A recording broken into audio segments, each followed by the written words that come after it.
গোটা বিশ্বের আমির, গোটা বিশ্বের শাসক, গোটা বিশ্বের গভর্নর, মুসলমানদের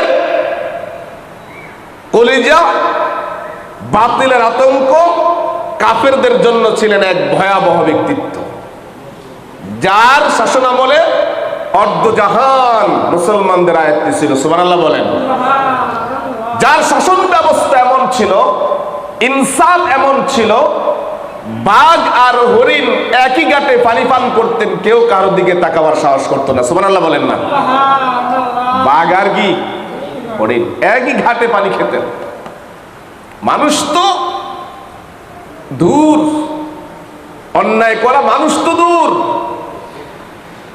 প্রাণীগুলো যাদের ভিতরে স্বাভাবিকভাবে আল্লাহর প্রদত্ত মানুষের মতো জ্ঞান নাই, অন্যায় অন্যায় বুঝে না, হালাল হারাম বুঝে না, জুলুম নির্যাতন বুঝে না, যে বাঘের স্বভাব ছিল হরিণকে পেলেই ছিঁড়ে পিড়ে খাওয়া, সেই বাঘ হরিণ পানি খেতে এসছে একই জায়গায়, বাঘও খেতে এসছে, ওমর ক্ষমতায় বাঘেরও সাহস করে হরিণের দিকে একটু তাকাবার। আল্লাহু আকবার বলেন না।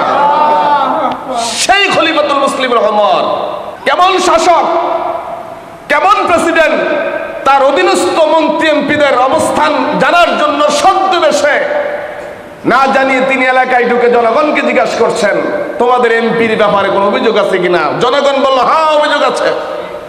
অভিযোগ আছে শুনেই ওমরের কলিজার ভিতরে একটা মোচড় দিল, যাকে ভালো মনে করে এই অঞ্চলের গভর্নর বানালাম, এমপি বানালাম, তার ব্যাপারে জনগণ অভিযোগ, কি জানি অভিযোগ আল্লাহ জানে। আল্লাহর দরবারে শুকরিয়া জ্ঞাপন, সকলে বলি আলহামদুলিল্লাহ। আজকে আমি আপনাদের সামনে যে বিষয় নিয়ে আলোচনা করার ইচ্ছা পোষণ করেছি, সূরা কিয়ামত 14 নম্বর আয়াত। কয় নম্বর? 14 নম্বর আয়াত।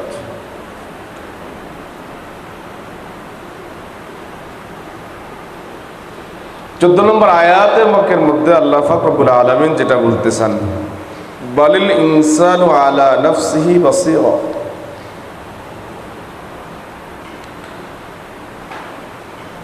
বরং মানুষ নিজেই তার নিজের সম্পর্কে চক্ষুমান তথা দৃষ্টিমান। এটা হলো আয়াতের তরজমা। বালিল ইনসানু আলা নাফসি বাসীরা, একজন মানুষ যদি তার নিজের দিকে খেয়াল করে তাহলে দেখা যাবে তার ত্রুটিগুলো তার সামনে চলে আসবে। আজকের আলোচনা বিষয়টা এই জন্য নিয়ে আসা যে আমরা সমাজ থেকে অন্যায় দূর করার একটা মিশন তৈরি করি। সমাজ কি করে ভালো থাকে, সমাজের মানুষগুলো কি করে ভালো থাকে, সমাজটা কি করে সুন্দর হয়, এমন চিন্তা ভাবনা নাই এমন মানুষ খুব কম।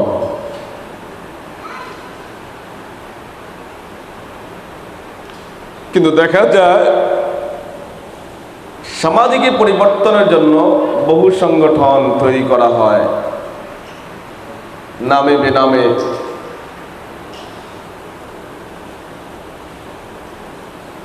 রাজনৈতিক, অরাজনৈতিক, সামাজিক এবং সমাজের এই স্খলনগুলো দূর করার জন্য, সমাজের অন্যায়গুলো দূর করার জন্য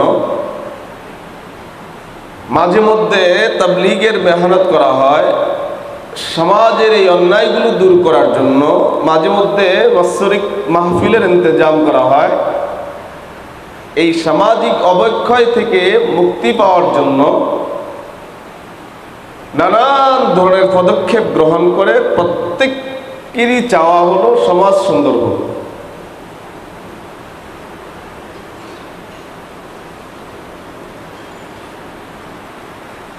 তারপরেও সমাজ পরিবর্তন না হয়ে বরং দিন দিন আর অবনতির দিকে যাচ্ছে।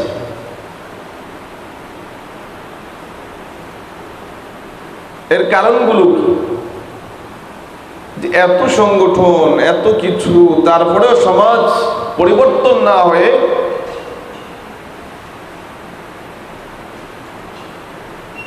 সমাজ আরো অন্যায়ের দিকে ধাবিত বেশি হচ্ছে। এর কারণগুলো কি?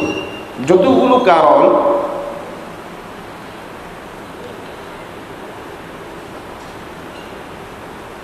কোরআন হাদিস থেকে পাওয়া যায়, বাস্তবিক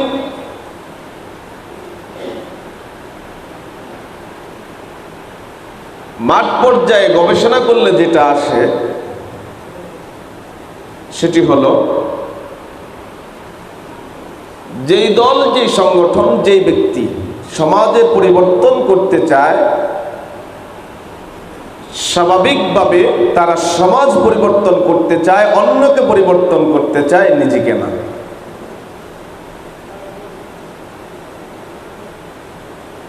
বক্তা বয়ান করে অন্যকে নসিহত করে সংশোধনের জন্য, কিন্তু নিজে সংশোধন হবে না। তাবলীগের মিম্বরে যিনি বক্তব্য দিচ্ছেন, বয়ান করছেন, উসুলের উপরে যিনি বয়ান করছেন, এই উসুল অন্যের জন্য, নিজে সংশোধনের জন্য উসুল বয়ান করেন না। বিভিন্ন সংগঠন তৈরি করা হয়, সমাজ কিভাবে পরিবর্তন হয়, কিন্তু নিজেরা পরিবর্তন হবে না।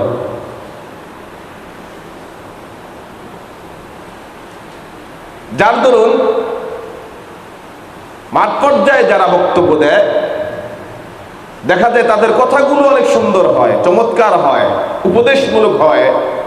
এটা করবেন, এটা করবেন, এটা করবেন, এটা করবেন না, এটা করবেন না, এভাবে করলে এটা হবে, এভাবে করলে এটা হবে। বক্তব্য শুনে বোঝা যায় লোকটা অনেক ভালো। তিনি মাঠে যে বক্তব্য দিয়েছেন সমাজ পরিবর্তন করার জন্য, কিন্তু এই সমাজের পরিবর্তনশীল করার পিছনে লেগে যাচ্ছে যে আমি বক্তব্য দিচ্ছি, সেই বক্তব্য আমার ভিতরে নেই। এজন্য আমার শাইখ মুর্শিদ আল্লামা শাহ আনাস সুলতানী দামাত বারাকাতুহুম বলেন, কোন এক বয়ানের উপমা দিতে গিয়ে বলেন যে কোন এক ব্যক্তি বয়ান করতেছেন, তার বয়ান কোন এক আল্লাহওয়ালা শোনার পরে বলতেছেন, যিনি বয়ান করতেছেন, যিনি ওয়াজ করতেছেন, ওয়াজ তো তার ভিতরে নেই। বুঝেন? যিনি বয়ান করতেছেন, যিনি ওয়াজ করতেছেন, ওয়াজ যিনি করতেছেন, ওয়াজ তার ভিতরে নেই। মানে কি? অর্থাৎ যিনি ওয়াজ করছেন তিনি অন্যকে সংশোধনের জন্য ওয়াজ করতেছেন, এই ওয়াজ তার ভিতরে নাই, মানে তার ভিতরে আমল নেই।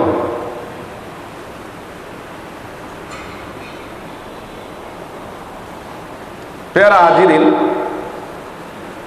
আজকে আয়াতে কারিমার মধ্যে রাব্বি কারীমের যে বাণীটা আছেন, বালিল ইনসানু আলা নাফসি বাসীরা,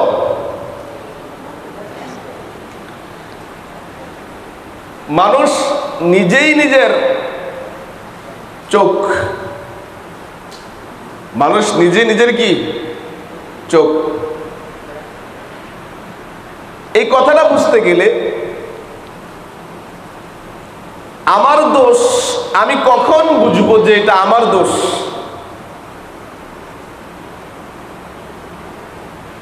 প্রকৃতপক্ষে আয়াতে কারিমার মধ্যে আল্লাহ যেটা বুঝাইলেন, হাকিকতে আসলে দেখা যায় আমরা মাঠ পর্যায়ে নিজের ব্যক্তিগত দোষগুলো নিজের কাছে ধরা পড়ে না, অন্যের দোষ যেভাবে আমার কাছে কি পড়ে, ধরা পড়ে। আমরা মানুষের দোষগুলো যদি চর্চা না করে নিজের দোষগুলো যদি চর্চা করতাম, তাহলে কখনোই মানুষের দোষ নিয়ে আলোচনা করতাম না, কারণ নিজের দোষেরই তো অভাব নাই। অন্যের পিছনে ছুটার কারণে নিজের পরনে যে লুঙ্গি নাই, এই খবর আমার কি? যেমন একজন ব্যক্তি ময়লার ভিতরে পড়ে গেছে, ময়লার ভিতরে কোথায় পড়ছে? ময়লার ভিতরে ময়লা, ময়লা বুঝেন তো, বজ্র ময়লা টাঙ্কির ভিতরে পড়ে গেছে, তার পুরো আপাতমস্তকে ময়লায় ভরা। এই লোকটাকে উঠানোর জন্য এক লোক এগিয়ে আসছে। উঠাইবেন যিনি, তার নাক দিয়ে একটু পানি পড়ে, নাক দিয়ে একটু কি পড়ে, পানি পড়ে। যাকে উঠাতে চাইলেন, ভাই ওঠো, ওই ময়লার ভিতরে থাকা লোকটি ওকে বলতেছে, তোর নাকে পানি, তোর নাকে খাচ্ছর কোথাকার, আমারে তুই উঠাবি। আচ্ছা, অথচ উনি কোথায়, আপাতমস্তকে ময়লা। নিজে যে পুরো শরীরের ভিতরে আবর্জনায় ভরপুর, নোংরাতে ভরপুর, এটা না, উঠাইতে চাইলেন যিনি, তার ভিতরে দেখছে সে পুরো শরীর ঠিক নাক দিয়ে একটু পানি, এটা তাকে ঘৃণা করলেন, তাকে প্রত্যাখ্যান করলেন। আমাদের সমাজটা অবস্থা এরকম যে আমরা অন্যকে, অন্যের আলোচনা সমালোচনা, অন্যের যত দোষ আমি হাঁটতে চলতে ফিরতে বসতে সব সময় আলোচনা করি, কিন্তু নিজের দোষ নিজে কখনো আলোচনা করি না, নিজের দিকে নিজে কখনো তাকাই না, নিজের দিকে নিজে কখনো দৃষ্টি দেই না। অথচ আল্লাহ নিজে বলছেন, বালিল ইনসানু আলা নাফসি বাসীরা। মাদ্রাসায় যে শুধু উলামায়ে কেরাম আছেন, মাদ্রাসার যারা আলেম আছেন, এই আয়াতের ব্যাখ্যাটা পড়বেন, আশা করি অনেক উপকার আসবে। তাফসীর গ্রন্থ খুলে সূরা কিয়ামার এই আয়াতটা তাফসীর বিশাল আলোচনা করেছেন এই ব্যাপারে। আমাদের উলামায়ে কেরাম আমরা যারা আছি, আমরা আসলেই কিতাব এবং কোরআনের আলোচনা থেকে নিজেরা দূরে থাকার কারণে আমরা অনেক সময় নিজেরাও যে ভুলের মধ্যে আছি এটা খবর নেই। আল্লাহ আমাদের হেফাজত করেন।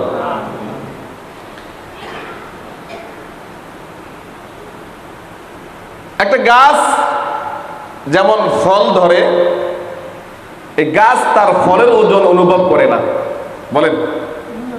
একটা গাছে যখন কি ধরে, গাছে ফলের ওজন অনুভব, ঠিক তেমনি ভাবে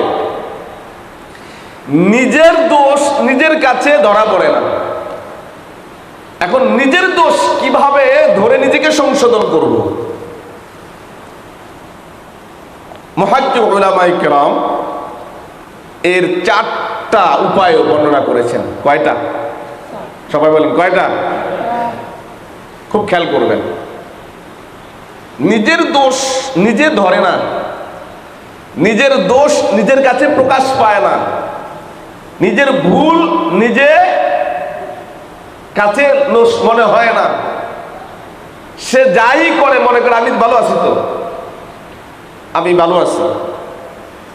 এখন আসলে কি সে ভালো কি মন্দ, এটা আসলেই নিজের দোষ প্রকাশ পাওয়ার জন্য, নিজের দোষ ধরিয়ে সংশোধন করার জন্য 4টি উপায় মুহাক্কিক উলামায়ে কেরাম গবেষণা করে বের করেছেন।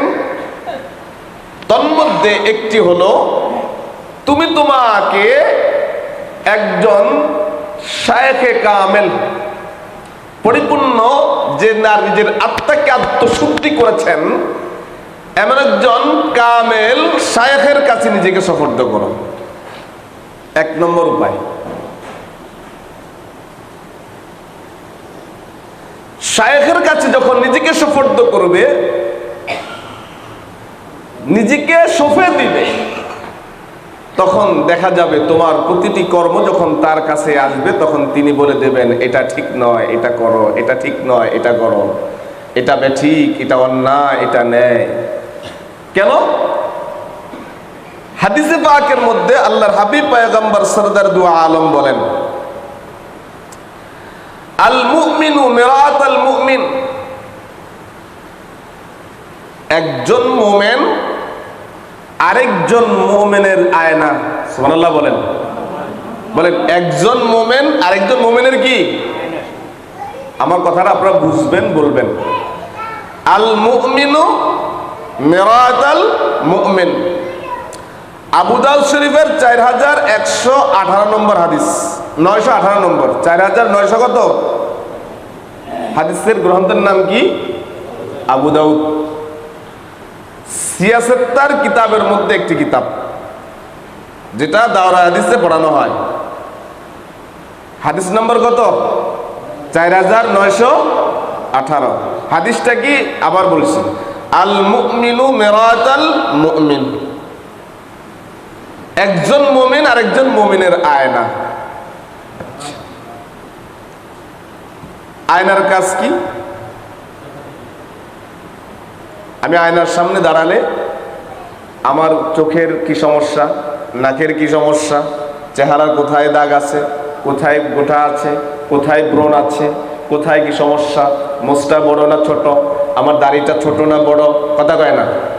আমার চেহারাটা যখন আয়নার সামনে বেশি উঠে, আয়নার সামনে দাঁড়ালে নিজের শারীরিক ত্রুটিগুলো আয়নার ভিতরে কি হয়? ধরা হয়, কথা কয় না।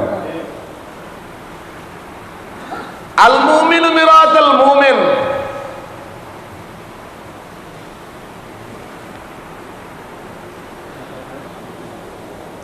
আল মুমিনু মিরাতাল মুমিন, একজন মুমিন আরেকজন মুমিনের কাছে যদি আয়না হয়, শব্দটা বুঝবেন, আয়না। আচ্ছা, আয়না মানে কি? আয়নাটা স্বচ্ছ পরিষ্কার, যার ভিতরে আমাকে দেখা যায়। বলেন, যার ভিতরে আমাকে কি দেখা যায়? আচ্ছা, আয়না যদি আবরণ থাকে, আয়নার উপরে ময়লা থাকে, আয়নার উপরে যদি ঢাকা না থাকে, আমাকে দেখা যাবে?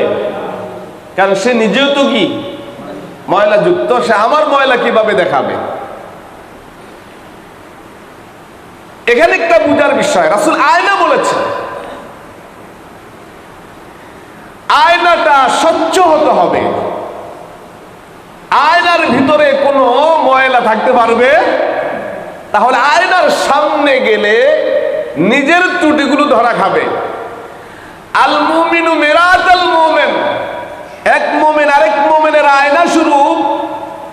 এখন এটার মানে হলো একজন শায়েখে কামেল, যিনি নিজেকে পরিশুদ্ধ করেছেন, যিনি নিজেকে আত্মশুদ্ধি করেছেন, যিনি নিজেকে পরিপূর্ণ আল্লাহর হাওলা করে নিজে পরিপূর্ণ অবস্থায় পৌঁছেছেন, এমন একজন কামেল ব্যক্তি হলেন আমার আয়না। আমি তার সামনে গেলে আমার দোষগুলো এমনি প্রকাশ পেয়ে যাবে। এখন তুমিও নিজেকে আয়না মনে করো, আমি নিজেকে আয়না মনে করি, এরকম যে আমি আয়না, সেও আমার আয়না, আমি তার আয়না, সে আমার আয়না না। এই তুইটা করস কে, এই তুইটা করস কে, এটা ঠিক না, এটা ঠিক না, এরকম নাকি? বুঝার জন্য বলছি। আচ্ছা, আয়না কি কখনো বলে দেয় এই তোমার নাকের এখানে একটা ময়লা আছে? আয়না কোনোদিন বলছে? কথাগুলো বুঝবেন। আয়না কোনোদিন বলছে তোমার কপালে একটা টিপ, তোমার মোচ এখান দিয়ে খাটো করো? আয়না কি কখনো বলে দিয়েছে তোমার এখানে একটা গোটা আছে, তোমার এখানে একটা গোটা আছে? এটা কি কখনো বলে আয়না? নাকি আয়নার সামনে গেলেই আমার দোষ আয়নার সামনে প্রকাশ পায়, আমি নিজে গেলেই? তার মানে একজন মুমিন, একজন পরিপূর্ণ স্বচ্ছ একজন মুমিনের সামনে গেলেই নিজের দোষগুলো প্রকাশ পাবে। এজন্য নিজের দোষগুলো প্রকাশ করার জন্য, প্রকাশ পেয়ে নিজেকে সংশোধন করার জন্য একজন শায়েখে কামেল দরকার। এমন একজন শায়েখে কামেল ছিলেন খলিফাতুল মুসলিমিন ওমরে ফারুক রাদিয়াল্লাহু তাআলা আনহু। সুবহানাল্লাহ বলেন। একজন শায়েখে কামেল, গোটা মুসলিম উম্মার একজন শায়েখ। তার নাম কি বলেন তো? খলিফাতুল মুসলিমিন ওমরে ফারুক। তার সংস্পর্শে একজন সাহাবী, যার নাম হলেন সাঈদ ইবনে আমির আল জুমাহি কি নাম বলেন তো? সাঈদ ইবনে আমির আল জুমাহি।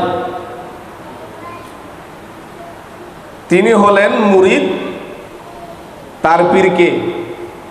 ওমর রাদিয়াল্লাহু তাআলা আনহু। বলেন কি নাম? কথাগুলো বোঝার চেষ্টা করবেন। পীর এবং মুরিদ, মুরিদের নাম কি? সাঈদ ইবনে ভুলে গেছে, বলেন সাঈদ ইবনে আমির আল জুমাহি। নেইমারের নাম মুখস্থ করতে পারে না, মেসির নাম মুখস্থ করতে পারে, সাহাবীর নাম মুখস্থ করবেন না? আগামী সপ্তাহে জিজ্ঞাসা করব। বলেন সাঈদ ইবনে আমির আল জুমাহি। সাঈদ ইবনে আমির আল জুমাহি, মনে থাকবে? ইনি হলেন মুরিদ। ইনি হলেন কি? পীরের নাম কি? ওমর ইবনুল খাত্তাব। বলেন ওমর ইবনুল, তিনি খলিফাতুল মুসলিমিন। গোটা ওই সময়ের মুসলমানদের, গোটা বিশ্বের আমির, গোটা বিশ্বের শাসক, গোটা বিশ্বের গভর্নর, মুসলমানদের কলিজা, বাতিলের আতঙ্ক, কাফেরদের জন্য ছিলেন এক ভয়াবহ ব্যক্তিত্ব, যার শাসনামলে অর্ধজাহান মুসলমানদের আয়ত্তে ছিল। সুবহানাল্লাহ বলেন। যার শাসন ব্যবস্থা এমন ছিল, ইনসাফ এমন ছিল, বাঘ আর হরিণ একই ঘাটে পানি পান করতেন, কেউ কারোর দিকে তাকাবার সাহস করতো না। সুবহানাল্লাহ বলেন না? বাঘ আর কি হরিণ একই ঘাটে পানি খেতেন। মানুষ তো দূর, অন্যায় করা মানুষ তো দূর, প্রাণীগুলো যাদের ভিতরে স্বাভাবিকভাবে আল্লাহর প্রদত্ত মানুষের মতো জ্ঞান নাই, অন্যায় অন্যায় বুঝে না, হালাল হারাম বুঝে না, জুলুম নির্যাতন বুঝে না, যে বাঘের স্বভাব ছিল হরিণকে পেলেই ছিঁড়ে পিড়ে খাওয়া, সেই বাঘ, হরিণ পানি খেতে এসছে একই জায়গায়, বাঘও খেতে এসছে, ওমর ক্ষমতায় বাঘেরও সাহস করে হরিণের দিকে একটু তাকাবার। আল্লাহু আকবার বলেন না? সেই খলিফাতুল মুসলিম ওমর শাসন আমলে এই সাঈদ বিন আমির আল জুমাহিকে, যেহেতু বিশাল রাজ্যের এক গভর্নর ছিলেন, তিনি ছিলেন খলিফা, প্রেসিডেন্ট, এক একটা অঙ্গরাজ্যের এক একজনকে প্রেসিডেন্ট হিসাবে, গভর্নর হিসাবে নিযুক্ত করা হয়। যেমন আমাদের বাংলাদেশ তো ছোট্ট একটা কান্ট্রি, তাই একজনই যথেষ্ট, কথা কয় না, কিন্তু এক একটা থানার এক একজন এমপি আছে কিনা বলেন না? আমাদের 365টা কি থানা না, নাকি কত থানা? কয়টা? 365টা না, মানে 400-র উপরে থানা আছে। যাই হোক, পার্লামেন্ট সদস্য হলো 300। কাউকে 2 থানা মিলে একজন এমপি বানানো হয়, কাউকে 3 থানা মিলে একজন এমপি নিযুক্ত করা হয়। বাস এইভাবে 300 পার্লামেন্ট মেম্বার আছে। 300 পার্লামেন্ট মেম্বারদের মধ্যে কেউ এমপি পদমর্যাদা পায়, কেউ মন্ত্রী পদমর্যাদা পায়, কেউ প্রতিমন্ত্রীর মতো মর্যাদা পায়, কেউ প্রধানমন্ত্রীর মতো পদমর্যাদা পায়। তো আমাদের দেশে একজন প্রধানমন্ত্রী, তারপরে উপমন্ত্রী, তারপরে প্রতিমন্ত্রী, তারপরে মন্ত্রী, তারপরে এমপি। তো এই সাঈদ বিন আমির আল জুমাহিকে ওমর ইবনুল খাত্তাব হিন্দ শহরের গভর্নর বানিয়েছেন। কোন শহরের? একজন এমপি বানিয়েছেন, এমএলএ বানিয়েছেন। এই শহর তুমি শাসন করবে, দেখভাল করবে, তুমি এই দেশে সমাজের বিচার আচার, ন্যায় ইনসাফ ভিত্তিক রাষ্ট্রীয় সমস্ত মালামাল মানুষের কাছে কি পৌঁছায় দিবে, মানুষের সুবিধা অসুবিধা দেখভাল করবে। এই অঞ্চলের এমপি তোমাকে বানিয়ে দেওয়া হলো। কাকে বলেন তো? নামটা বলেন তো? সাঈদ বিন আমির আল জুমাহি। জুমাহি বলেন, সাঈদ বিন আমির আল জুমাহি, মনে রাখবেন। কোন এলাকার গভর্নর বানিয়েছেন? হিম শহরের। বলেন কোন শহরের? হিম শহরের গভর্নর বানিয়েছেন। হিম শহরের এমপি বানিয়েছেন, হিম শহরের এমএলএ বানিয়েছেন। দায়িত্ব কি তার? মূল রাজ্য থেকে এই শহরের সুবিধা অসুবিধা ইনসাফ ভিত্তিক বিচার ফয়সালা মানুষের দ্বারে দ্বারে ঘুরে ঘুরে সুবিধাগুলো দেখে মানুষের মাঝে ইনসাফ কায়েম করবে, যাতে করে এলাকার মধ্যে কোনো গ্যাঞ্জাম সৃষ্টি না হয়। কেউ ক্ষুধার্ত অবস্থায় থাকলে তার খাওয়া ব্যবস্থা করবে, অসুস্থ থাকলে তার সেবা শুশ্রূষা দিবে, কারো বাড়িঘর না থাকলে বাড়িঘরের ব্যবস্থাপনা করবে, সমাজের মধ্যে বিশৃঙ্খলা হলে এগুলো শৃঙ্খলায় আনবে, মারামারি কাটাকাটি করলে এগুলা দেখভাল করবে। দায়িত্ব দিয়েছেন কাকে? সাইদ বিন আমির আল জুমাহি। দায়িত্ব দিয়েছে কে? সাইদ বিন আমির আল জুমাহি হলেন মুরিদ, আর ওমর ইবনুল খাত্তাব হলেন কি? পীর। সাইদ বিন আমির আল জুমাহি নিজেকে সঁপে দিয়েছেন একজন কামেল পীরের কাছে। পীরও তো আবার সেই মানের পীর যার পীর ছিলেন স্বয়ং পয়গম্বর মুহাম্মদুর রাসূলুল্লাহ সাল্লাল্লাহু আলাইহি ওয়াসাল্লাম। পীর মানে অন্য কিছু না, কথা কয় না। পীর মানে অন্য কিছু না, বুঝবেন।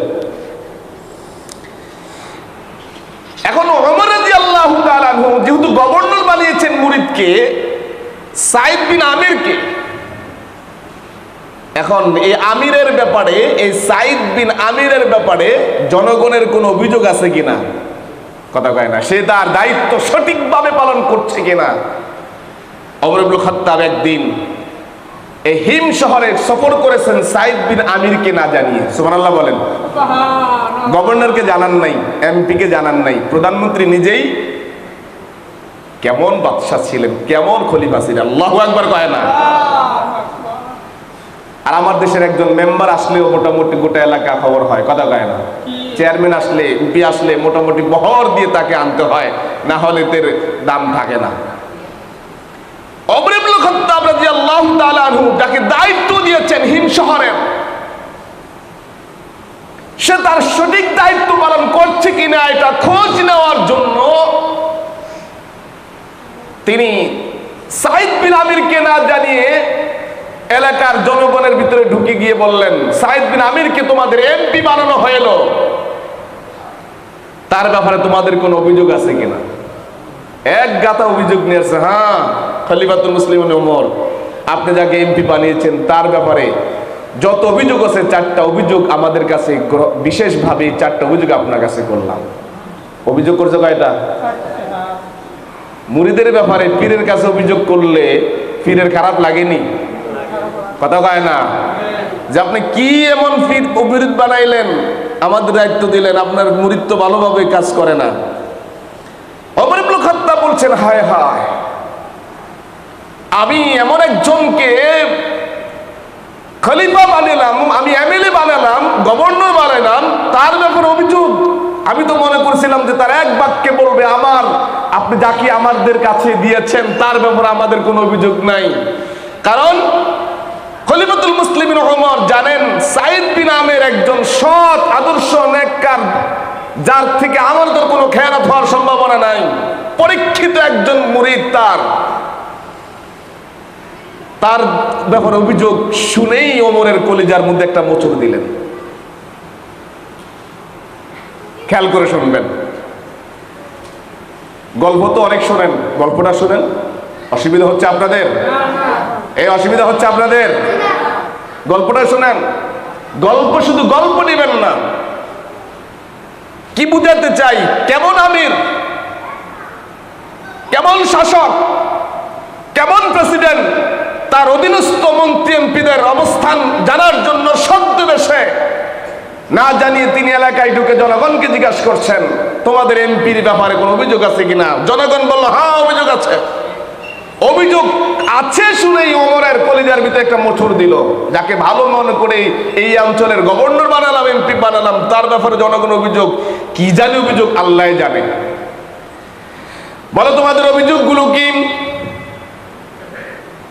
জনগণের পক্ষ থেকে এক প্রতিনিধি দাঁড়িয়ে বলছেন, খলিফাতুল মুসলিমিন ওমর, আপনি যাকে গভর্নর বানিয়েছেন, যাকে এমপি বানিয়েছেন, আমাদের সর্বপ্রথম অভিযোগ হলো তিনি প্রতিদিন তার রাষ্ট্রীয় কাজ পালন করার জন্য সঠিক সময় সকালবেলা না উঠে দেরি করে অফিসে আসি। দেরি করে কি সকাল সকাল তিনি অফিসে আসেন না, অফিসে একটু দেরি করে আসেন। যেমন অফিস টাইম ধরে নেন, মানুষ ফজরের পরে আসবে, অভিযোগ জানাবে তাদের, কিন্তু তিনি ঘর থেকে অফিসে আসে দেরি করে, সকালবেলা টাইম মতো অফিসে আসে না। অভিযোগটা গ্রহণযোগ্য কিনা? কথা কয় না। টাইম ধরেন 8টা, তিনি আসলেন 10টা। জনগণ জানেন রাষ্ট্রীয় কাজের আরম্ভ হবে সকাল 8টা বাজে, আর এমপি সাহেব যদি তার অফিসে আসেন সকাল 10টা বাজে, তো মানুষের কষ্ট হয় কিনা? চিন্তা করছেন? হ্যাঁ, গ্রান্টেড হলো। সাইদ বিন আমিরের এই অভিযোগ গ্রহণ করলাম, হ্যাঁ এটা যুক্তিসঙ্গত অভিযোগ, দেরি করে আসতেছে। ওমরের চিন্তা করলেন যে অভিযোগ যেটা দিবেন সেটা তো আসলে অবাস্তব না, অযৌক্তিক না, এটা গ্রহণ করা যায়, নিলেন। এবার বলেন তোমাদের দ্বিতীয় অভিযোগ কি বলেন? জনগণের পক্ষ থেকে একজন প্রতিনিধি দাঁড়িয়ে বললেন, খলিফাতুল মুসলিম ওমর, আপনি যাকে আমাদের এমপি বানালেন, যাকে আমাদের এমএলএ বানিয়ে দিয়েছেন, এই এমপি সাহেবের হলো দ্বিতীয় অভিযোগ হলো রাত্রে তিনি কাহারো ডাকে সাড়া দেয় না। রাতে তিনি কারো ডাকে সাড়া দেয় না।